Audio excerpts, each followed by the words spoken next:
जगभरातील देशांमधून लाखो पर्यटक दरवर्षी भारतात फिरण्यासाठी येत असतात। आपली संस्कृती, आपला इतिहास, आपलं राहणीमान जाणून घेण्याची त्यांना उत्सुकता असते। तसंच भारतीय पदार्थांची ते टेस्टही घेत असतात। बिल गेट्स यांनी भारताचा चहा फेमस करून टाकलाय।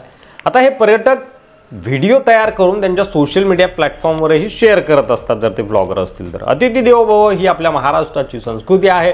छत्रपती शिवाजी महाराजांच्या पराक्रमाची कीर्ती साता समुद्राच्या पार पोहोचली आणि त्यामुळे शिवरायांनी जिंकलेले गडकिल्ले पाहण्यासाठी देश विदेशातून नागरिक येत असतात महाराष्ट्रामध्ये।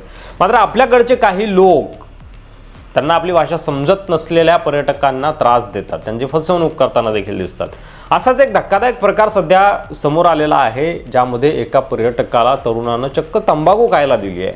मात्र त्यानंतर त्याची जी अवस्था झाली ती पाहून तुम्हालाही धक्का बसेल। पुण्यातील सिंहगड किल्ल्यावर छत्रपती संभाजीनगरमधील काही पोरांनी एका न्यूझीलंडवरून आलेल्या तरुणाला शिव्या शिकवण्याचा संतप्त प्रकार समोर आला आणि आता याच पर्यटक तरुणाचा आणखी एक व्हिडिओ समोर आलाय। या परदेशी पर्यटकाला एका मराठी तरुणानं चक्क तंबाखू खायला शिकवण्याची बाब समोर आली आहे। ही घटना मुरुड जंजिरा किल्ल्यावर घडली होती। 2 दिवसापूर्वी न्यूझीलंडचा यूट्यूबर एलन जंजिरा किल्ल्यावर पोहोचला होता, तेव्हा तो एका तरुणाला भेटला। काही वेळ हा तरुण एलन सोबत चालत होता, त्याला किल्ल्याची माहिती देत होता। किल्ल्यावर फिरत असताना नंतर तो थांबला आणि त्यानं तंबाखू मळली।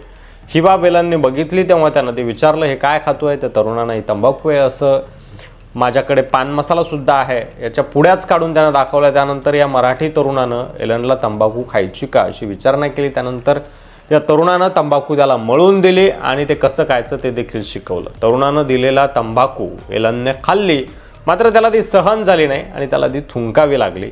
हे सगळं बघून मला एकच वाटलं, माफ करा महाराज, मी एक गुन्हा करणार आहे।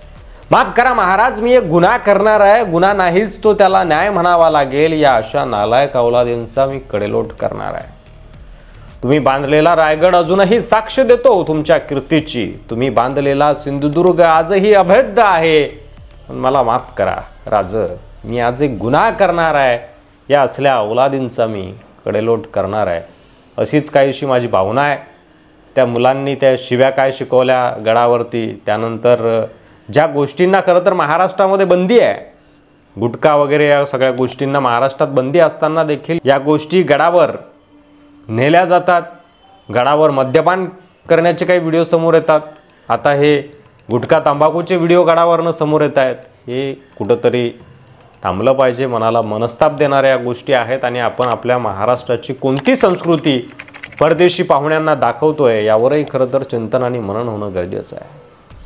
तुम्हाला काय वाटतं यावर तुमचं मत कमेंट बॉक्समध्ये लिहायला विसरू नका। व्हिडिओ आवडला असेल तर जास्तीत जास्त शेअर करा आणि अशा विकृत प्रवृत्तीचे जे काही लोक आहेत, गडावरती ज्या अशा घटना घडतात, मद्यपान असेल किंवा मग व्यसनासंबंधीच्या काही गोष्टी असतील, तंबाखू गुटखा खाण्यासारख्या, किंवा मग अस्वच्छता करणाऱ्यांच्या विरोधात काय कारवाई केली गेली पाहिजे यावर देखील तुमचं मत कमेंट बॉक्समध्ये लिहायला विसरू नका। मराठी मंडळीवर नवीन असाल, अद्याप सबस्क्राईब केलं नसेल तर लगेच सबस्क्राईब करा। पुन्हा भेटू पुढच्या व्हिडिओमध्ये, तोपर्यंत रजा घेतो। धन्यवाद। जय महाराष्ट्र।